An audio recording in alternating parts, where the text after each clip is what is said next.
Selamat pagi. Hari ni Kak Ida nak share masak tilapia sos plum. Tilapia sos plum ni pun salah satu daripada makanan orang Cina. Tapi Kak Ida buat cara, Kak Ida punya cara lah, style Kak Ida. Tidak menggunakan sos plum tapi menggunakan asam jawa. Barang-barang dia, ikan tilapia goreng, nanti goreng garing ikan tilapia ni.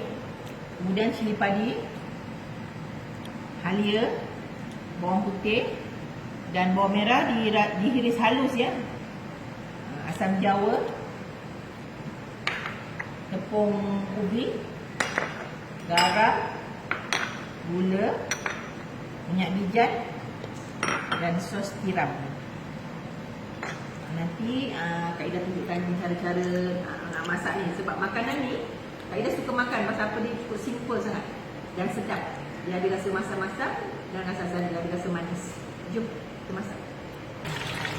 Ni ikan tilapia ni kita gorengkan dia garing-garing ya. Nanti dah garing kan baru Kak Ida tunjuk cara buat dia punya sos dia, sos tilapia dia ya. Kita dah panaskan minyak ni, masukkan bawang ni ya. Masukkan bawang ni, kita tumis sampai garing. Jadikan dia bawang goreng tau, sampai dia garing kuning-kuning ni.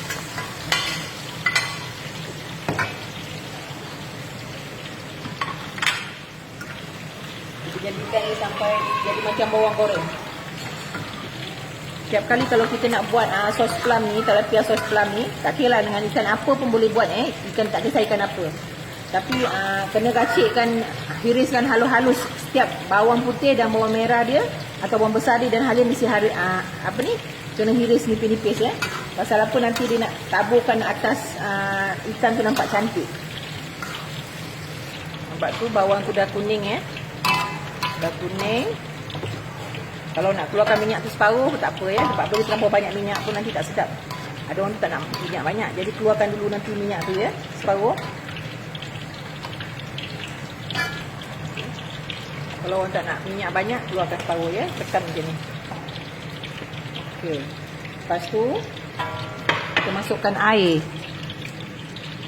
Masukkan air.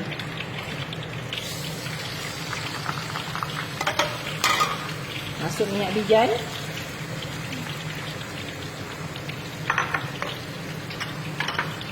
Masuk sos tiram ya. Masukkan sos tiram.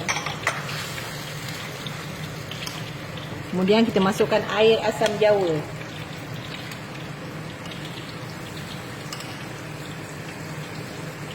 Dia kan ada masam-masam manis ya, dia macam sweet sour juga.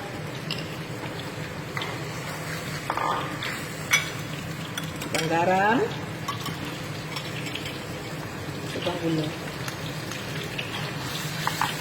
Nampak tu, menarik kan dia punya colour tu. Nampak tu, dia punya bawang tu pun kuning cantik. Lepas tu kita masukkan tepung ubi ataupun tepung jagung nak pekatkan dia.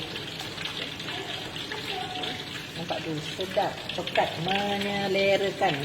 Dia kena pekat-pekat sedapnya. Nanti dah siap sos ni, kita cuahkan atas ikan tilapia yang goreng tu. Ikan, Kak Ida bagi tahu tak kisah ikan apa-apa, ataupun nak pakai ayam atau daging pun boleh. Nak pakai ayam atau daging, udang, sotong tak kisah. Tapi sos ni boleh dicuah pada pelbagai makan apa tu, jenis-jenis ikan ataupun makanan yang nak masuk tak kisah. Jadi sos dia sedap. Tengok tu di sini. Sedap kan? Dalam dia tu kita masukkan cili api. Kalau tak nak pedas, pakai cili masak pun tak apa. Kadang-kadang anak-anak kat rumah tu dia tak tahan pedas kan. Letakkan cili masak pun tak apa. Ini hanya sekadar dia punya nak bagi hiasan dia, bagi cantik je.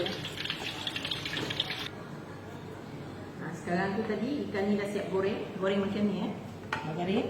Kemudian sos tadi dah masak. Sos dia ni kita curahkan atas ikan ni. Kita curahkan atas ikan ni, bagi dia berenang-berenang. Okay. Nampak tu, dia punya bawang itu dah cukup menarik. Dia kalau halus nampak cantik dia tu. Nampak seni dia tu, kesenian dia tu, lauk dia tu.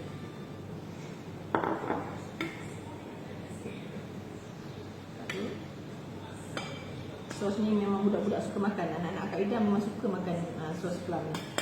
Dia macam sweet sour juga. Dan kita taburkan daun bawang atas tu. Nampak tu? Menarik kan? Itu dia. Kak Ida punya resepi ni mudah, cepat dan sedap. Nampak tu? Tara, dah siap. Selamat mencuba. Nanti buat kat rumah untuk anak-anak, untuk suami dan keluarga ya. Menyelerakan, mudah, cepat dan sedap.